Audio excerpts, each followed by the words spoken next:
JakeMan21642. Today I'm doing an update video for you of the latest addition to my fleet.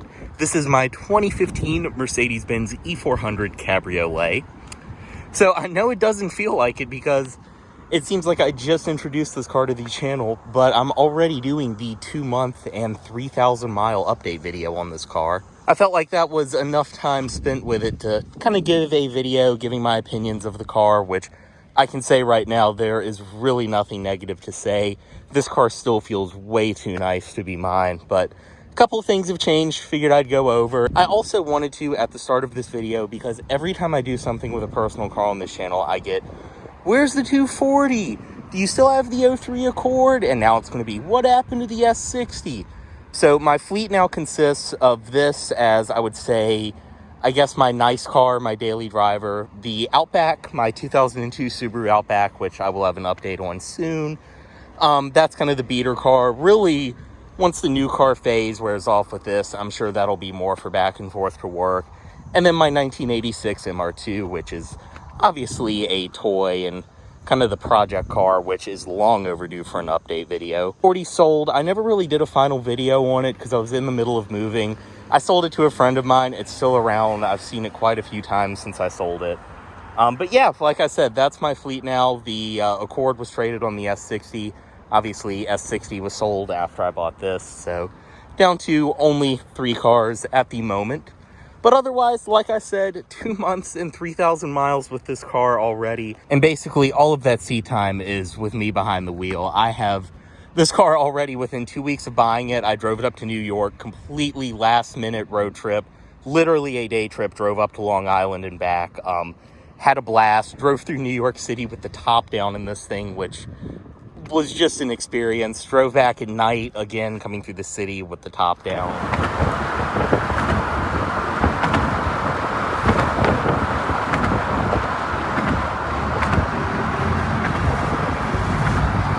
It was just an absolute dream. This thing is built for road trips, and I'm about to take it on a much longer one in about 2 weeks, which I'm really looking forward to. Otherwise, too, I've just been using the car a lot for work errands. I mean, it's so nice at this time of the year. How could I not want to be in this with the top down? So, yeah, I've put about 3,500 miles on this car extremely fast. Like I said, once the new car phase wears off, I probably will go back to at least using the Outback to commute back and forth to work. So biggest thing so far that's changed on this car, if you remember on the last video, it had a set of Michelins on it, and they did the typical Michelin thing where this car was not driven a lot before I bought it. I got in, started daily driving it, and they were dry and hard, and it absolutely tore them up. So up front, it had a patch that was just a little too close for comfort to the sidewall, and it started leaking. And then on the back, I wish I had a picture of it, but I had a nail that was sideways through the tread, and it had torn it so up you could see the cords. So, like I said, I'm about to take this car on a pretty long road trip up to Vermont in about 2 weeks from now. So, went ahead and blew it out on a brand new set of Pirellis, which I have to say, after living with these for about a week, they are such an improvement over the Michelins. I think I may be a little bit of a Pirelli fanboy now, but these are the P0 all-season pluses. I did go with all seasons just because, like, I do live somewhere where we do have a little bit of a winter, and I might do something stupid like try to drive this car in the snow. But really, I mean, this isn't a sports car. This is more of a comfort daily driver, and these are still grippy and sporty enough for what they are. They are 255 35 R18s in the back, so you do have the 18-inch AMG Sport Package wheels, which honestly, I love these wheels. I'm really not a dark wheel person, but they have grown on me, and they always look clean. This is such a great color. It hides brake dust so well. Love the AMG badge and all that. These and this interior, like I said last video, are what sold me on the car. But yep, brand new set of Pirellis. Nice thing is too, when they were off, I was able to look. All of the brakes, like I said last video, are brand new. The front rotors especially, and then it's got brand new pads on the back. But new tires back here, new tires up front, which the backs are slightly wider. They are both 18s though, but they are 235 40 R18s up front. Once again, P0 all seasons.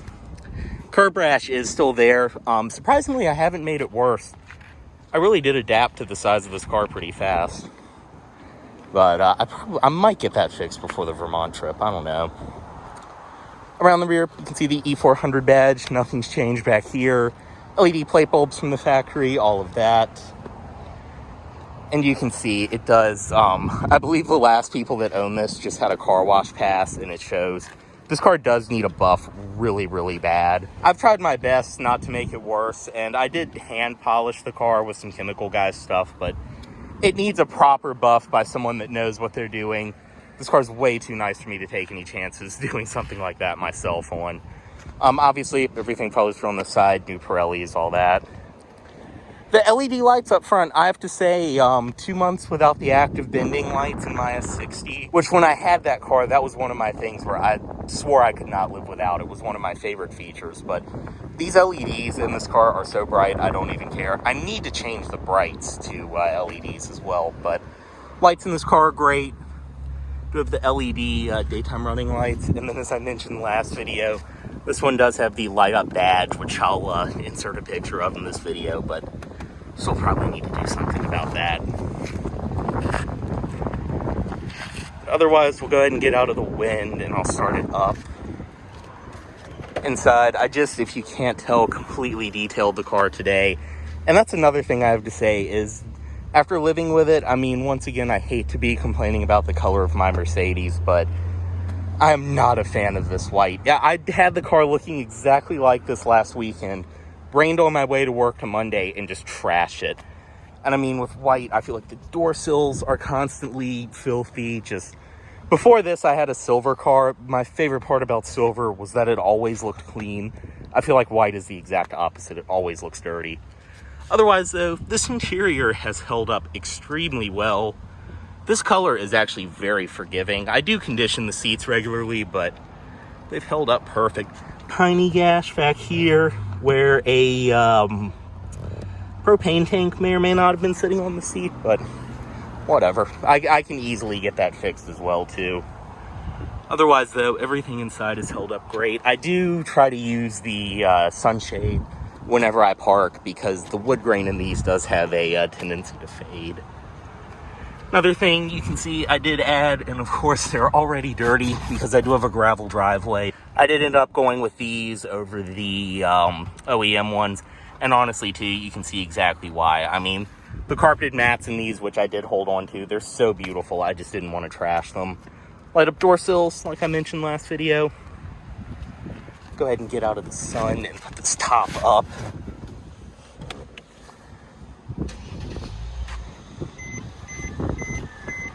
You can see air cap will automatically raise, but we'll go ahead and put the top up.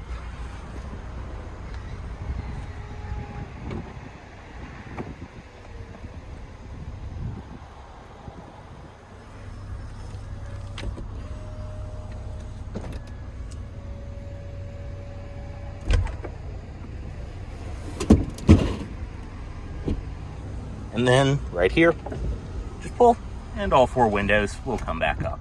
And inside, really, other than the WeatherTech mats, nothing has changed from the last time this car was on the channel. You can see, obviously, the seatbelt robots. I still get a huge kick out of that. Window tint, same as last time, with the 20% up front, then 5 along the back. Equals 5 up here. As I said, I got the car with 35,275. At the moment, we are at 38,626. So, yeah, I have definitely already had my fun with this thing. And I have to say, no regrets.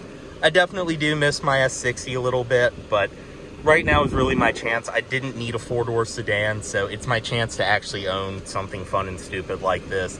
And that being said, this car's been an excellent daily driver so far. Really, since I got it, this is all I've been driving. I've taken the Outback home a couple of times. Was a bit of an ordeal and did take some time to get the tires on, so I was running around in the Outback for a few days. But otherwise, I've driven this car in the rain. I've driven it on 90, 100-degree days like today. I've driven it on days like today with the top down like an idiot. That's why I'm perpetually sunburned and oily from having sunscreen on all the time now, but I love it. For those of you who've watched my channel for a long time, You may remember my first car was a 71 Beetle convertible, and I did the same thing with that car, and I've missed having a convertible so much. But this is obviously quite different than a 71 Beetle convertible. So inside, I mean, I love all of the features I've gained. Navigation, as I expected, is terrible. I did use that when I drove up to New York, and it was useless and got me lost and took me a bunch of stupid ways. Drove through Manhattan for the first time thanks to that. So definitely going to stick with my phone. If I do need to take this car into the dealer for an airbag recall, so I probably will get them to update it while it's there, but I'm still probably never going to bother with it. Automatic headlights in this car are great. One thing that has taken some getting used to is having the old like pickup truck style parking brake. I just gotten used to having the electronic brake in my S60, and then I go back to this. Another thing too is the electronic shifter in this car, which I'm usually not a fan of electronic shifters, but I love this. It's out of the way. You press down to go forward, you press up to go back, and you press the button for park. It works exactly as you think it would. It always does what it should. Super easy. If you open the door, it'll pop into park, so you're not going to pull a Jeep and get rolled over by this thing. I've never been a fan of electronic shifters, like I said, but I will take this. And honestly, gives you much more space in this car, because the older ones did have a normal shifter in the center console, which took up what little space you have. Gauges in the middle, I love these. They're beautiful at night. I'm so happy to have a normal cluster over just a screen. That being said, this screen still, like I said last video, I've got the brightness cranked down at night because it is bright. But you can bring up all kinds of different things. One thing that does annoy me with this system so far is you can't change the... If you're listening to, say, like Bluetooth audio or CD or something, which this is such a minor complaint, but still, you can't skip songs from the steering wheel unless you are actually on the audio page up here, which, like, why would... I've got the audio system right there. Why would I need it right here? But one minor gripe, I usually just leave this on the trip computer. I'll either have it on the trip computer, or I actually really like the digital speed readout. Otherwise, though, I love Command. I've driven so many of these and been around so many Mercedes products that I jump in here and feel right at home. Satellite radio is what I keep it on most of the time, which, when I have Spotify too, but when you're in the car as much as I am, so nice to have. I mean, I just sit here with my little command knob and just channel surf all day. But as I said, navigation, Bluetooth, obviously, this being a 2015, no problems with that either. It sounds fantastic too. This Harman Kardon audio system is amazing. One thing, and I can't remember if I mentioned it last video or not, I did end up unplugging the center channel. This car spent most of the year at the previous owner's beach house, and I think the sun just cooked the speaker. And then I got in and just cranked the stereo up and blew what was left of it. So $80. I actually ordered it today to make sure I have it before the Vermont trip. I'm going to replace that. Super easy too. You just take a trim panel tool, pop this cover off, and since mine doesn't have the parking assist or anything built in, really easy to remove, just pops off, and the speaker, you literally pull it out, and it's 2 wires. Down here, everything's pretty much the same. Air scarf, I don't think I've used since the week I've bought it, because it's consistently been about 90 degrees every day. All of the audio controls, Bluetooth phone controls. I still am happy this car is a CD player. It would have been nice to have a changer, but 2015, I'll still take just having a CD player to begin with. Down here, obviously the button for the seatbelt robots. Eco mode, which within a day of owning this car, it was already muscle memory for me to turn that off. Otherwise, like I said, heated seats, air scarf. Down here, the dual zone automatic climate control, which these have to, like I mentioned last video, be waterproof, because these cup holders are so awful. I've sloshed and spilled so many things on these climate controls already. I'm really at the point where these climate controls where I will only put drinks that actually have a cap in them, because otherwise these just don't hold anything in place. They will just slosh around and spill. But inside of here, this being a smoker's package car, I actually do get an ashtray, which I kind of just use as a trash can, and then a cigarette lighter, which obviously is unused. But once again, with these cup holders, you can see things have spilled and gotten nice and sticky in there as well. This is overall just an awful design, and half the time with drinks, I will end up just putting them in the backseat cup holder. top controls inside of there. As I showed, you have the control for all 4 windows and then your air cap. Storage in there, typical Mercedes. Otherwise, just give a quick walk around of the car. I really did not mean to drag this video on for this long, and I'm sure there are still things I'll forget to say. I'm sure you saw when I started it, it is saying it's overdue for a B7 service. This car actually did get an oil change right when I bought it, so that's kind of off sync. But by the time I'm back for Vermont, it will be due for an oil change, and thinking about taking it to the dealership just for the experience to do it once. Otherwise, there's plenty of Mercedes-Benz independent mechanics in my area, and even my shop at work is capable of working on it, so I'll probably just take it there. But like I said, would be funny just to get the full Mercedes experience once. Inside of the trunk, I have to say, after living with this car, I understand why they made this car a soft top, to maximize trunk space, because it really does make a difference. This car, I still had half of my junk from New York in the back, and we were able to fit a cooler and 4 camping chairs back here with the top down to go to a concert. So it doesn't look like much, but if you kind of Tetris it, and especially if you pack soft, you could easily like do a weekend trip for 2 or 3 people in this car. And then also, you just pop that out of the way. You really have a normal Mercedes-Benz E-Class trunk. You can see too, you do have a ski pass. One thing I love is this car actually does have a spare tire underneath of there. Go ahead and close that. Another nice thing is actually having the intelligent entry, where I can just leave my keys in my pocket, walk up and pop the trunk, unlock the doors, anything like that. It wasn't something my S60 had.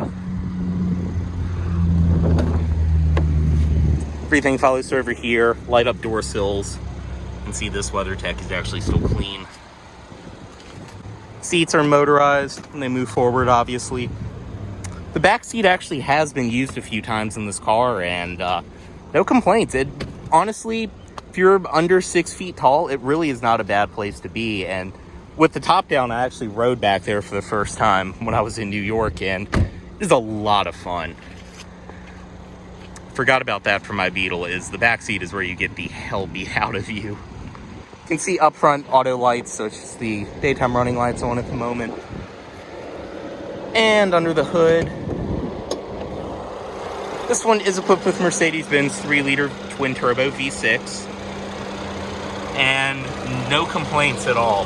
I mean, this engine has been phenomenal. Like I mentioned last video, the difference between sport mode and just kind of everyday economy mode is insane. The way this car feels in just everyday mode, as one of my friends said, and I think he described it best, the throttle is just like cutting a knife through refrigerated butter. But when you put this thing into sport mode, it really does wake up this twin turbo. I mean, this car is just a blast to drive. And I can't remember if I mentioned last video or not, but honestly, significantly better gas mileage than my S60 as well. I mean, in my S60 around town or just my normal driving, I'd average 18, 19, sometimes even 17. And this, it's gotten low 20s all day, no problem. With me kind of hooning it because I am having fun with my new car. This has been a long, rambly video. I did not mean for it to become one, but as you can see, very few complaints about this car. I love it. I've always loved these. Just always been a car that I've low-key been a fan of, and I still can't believe that I actually own one now, especially a convertible. I always saw myself in a sedan or maybe even a wagon, but the convertible is just, people say it's very me. I don't see it, but I love it. And I have to say too, I love the Mercedes community. I mean, the other people that have these, they just get it. Between the W212s, which I did not realize there literally is like a Jeep wave, especially if it's someone else in one of these that has the hood ornament, you're going to get the little wave. It's hilarious. But as always, any questions, comments, anything like that, drop them down below. Thanks for watching, guys, and subscribe for more.